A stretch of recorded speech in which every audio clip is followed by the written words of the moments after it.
अष्टवक्र गीता दूसरा प्रकरण सूत्र नंबर 11। अहि अहम नमो महम विनाशी यस्य नास्ति में ब्रह्मादि स्तंभ पर्यंतम जग नाशे अपि तिष्ठतः। अनुवाद। मैं आश्चर्यमय हूँ, मुझको नमस्कार है। ब्रह्मा से लेकर तृण पर्यंत जगत के नाश होने पर भी मेरा नाश नहीं है, मतलब मैं नित्य हूँ।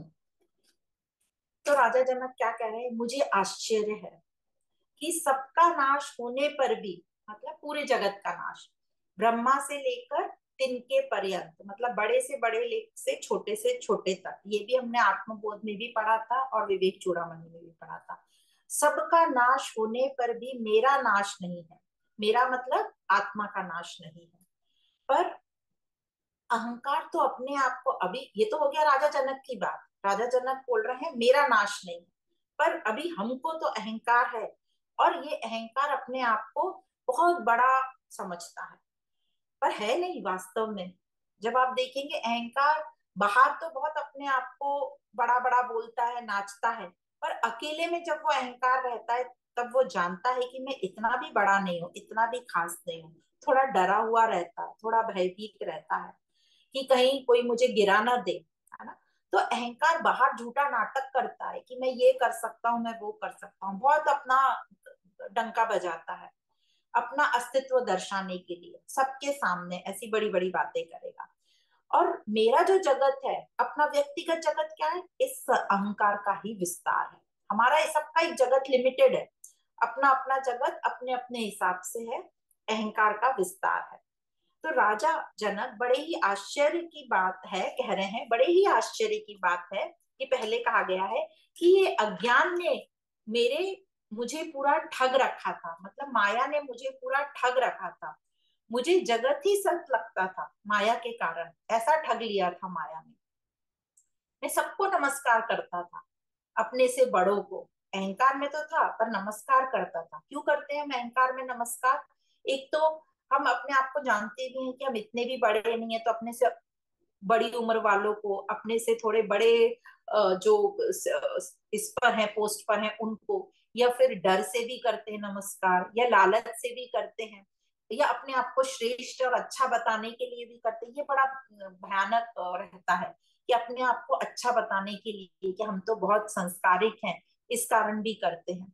तो ये अहंकार सबको नमस्कार इस कारण करता है। पर ये ज्ञान से भ्रम टूट गया, ये भी नष्ट हो गया। जान गया कि प्रकाश ही मेरा निज स्वरूप है। जनक कह रहे हैं मैं जान गया कि प्रकाश ही मेरा निज स्वरूप है। मैं ही ब्रह्म हूं, अयम आत्मा ब्रह्म। यह आत्मा ही ब्रह्म है। और ये क्या है? आत्मा अविनाशी है, निराकार है, और सबका नाश होने पर भी उसका नाश नहीं होता। मतलब सबका नाश हो जाता है पर मेरा नाश नहीं होता। ये अष्टवक्र, ये राजा जनक बोल रहे हैं, अभी हम नहीं बोल सकते, अभी तो हम अहंकार में हैं। मैं अनंत हूँ, विशाल हूँ, ये आत्मा की क्वालिटीज बोल रहे हैं। तो अब मैं किसको, मैं विशाल हूँ, मैं अनंत हूँ, तो अब मैं किसको नमस्कार करूं?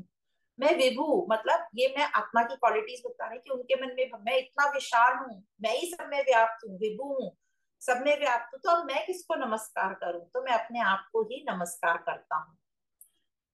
तो जब अहंकारवश जगत में था, मतलब कोई भी मनुष्य जब अहंकारवश जगत था उसके लिए, वह या वो जगत में था, तो वो कई को नमस्कार करता था और अपना डंका भी बजाता था। अब कई को नमस्कार क्यों करता था वो हम जान गए। और अपना डंका भी बजाता अपना अस्तित्व बनाए रखने के लिए, क्योंकि अहंकार मिटना नहीं चाहता। पर अब ज्ञान से राजा जनक कह रहे हैं अहंकार उनका मिट गया। तो ये जो अहंकार का शोर था, कौन सा शोर था अहंकार का? मैं, मेरा, ये मेरा परिवार, ये मेरा इलाका, मैं ऐसा, मैं विशेष, मैं ऐसा, छोटा मोटा लंबा, जो भी अपनी विशेषताएं, मैं यहाँ का मंत्री, मैं वहां का ये सब जो मैं अहंकार का जो शोर था, वो ये भ्रम हटने से, भ्रम हटने से, ज्ञान से अहंकार मिट गया। तो जैसे ये अहंकार मिट गया, तो ये जो अहंकार का शोर था वो क्या हुआ? सारा शोर समाप्त हो गया। और अहंकार के मिटते ही आत्मा गूंज उठी। और अब ये आत्मा की गूंज ऐसी है कि वो अब किसको नमस्कार करे? अब वो अपने आप को ही, मुझको ही मैं नमस्कार करता हूँ, मैं इतना विशाल हूँ। तो कहते हैं राजा जनक, आश्चर्य है, माया के अपने रंग थे और मुक्ति का अपना आनंद है, शांति है, तृप्ति है। तो हर राजा जनक के हर सूत्र में वो क्या कह रहे हैं, अहो आश्चर्य है, मतलब खुशी से वो बोल रहे हैं आश्चर्य है, कैसे माया ने मुझे ठग लिया, कैसे माया के रंग थे, और अब देखो मुक्ति के भी अपना आनंद है, शांति है, तृप्ति है। पर इस शांति के लिए अहंकार को टूटना पड़ेगा, अहंकार को टूटना होगा। अहंकार को फूलना नहीं है। यूजुअली अहंकार क्या करता है, अपने अभिमान में फूलता रहता है, फूलता रहता है। तो फूलना नहीं है, उसको फूटना है, उसको मिटना है। यदि अभिमान बना रहा, वो फूलता रहा, तो उसमें जो ऊंचाई छूने की संभावना है, जो चेतना में ऊंचाई छूने की संभावना है, वो खो देगा। जैसे एग्जाम्पल है, शास्त्रों में एग्जाम्पल बताते हैं, जैसे बीज है, छोटा सा है, उसमें पूरे एक वृक्ष की संभावना होती है, पर कितना छोटा होता है, पर कब होगी संभावना, जब बीज को पानी मिलता है तो वो फूलता है। अब वो फूला ही रहेगा तो वो संभावना को खो देगा वृक्ष की। पर जब वो फूट पड़ेगा, पोपले निकलेंगी, तभी वृक्ष की संभावना होगी। तो वृक्ष को, बीज को पूरा वृक्ष बनने के लिए फूलने के बाद फूटना पड़ेगा, सिर्फ फूलने से काम नहीं चलेगा, अंतिम उसको फूटना होगा, मतलब मिटना होगा। तो जैसे ही ये बीज फूटेगा तो क्या होगा, पोपले निकलेंगी और एक विशाल वृक्ष खड़ा हो जाएगा, जिस पर बीज भी मिट जाएगा। पर थ्योरेटिकल देखें, यदि बीज है तो उसको भी कितना आश्चर्य होगा कि मेरी ये संभावना थी, इतना सा बीज और इतना बड़ा वृक्ष। तो उसी प्रकार अहंकार को आत्मा मतलब चैतन्य होने के लिए, शुद्ध चैतन्य होने के लिए या शुद्ध होने के लिए मिटना ही पड़ेगा। तो फूलना नहीं है, फूटना है। यही इस श्लोक में अष्टवक्र जी कह रहे हैं, अपने अहंकार को मिटाओ, और जो कि आत्मज्ञान से या अद्वैत ज्ञान से ही पॉसिबल होगा। तभी हम अपनी उच्चतम संभावना को पहुंच पाएंगे, जो चेतना की उच्चतम संभावना है।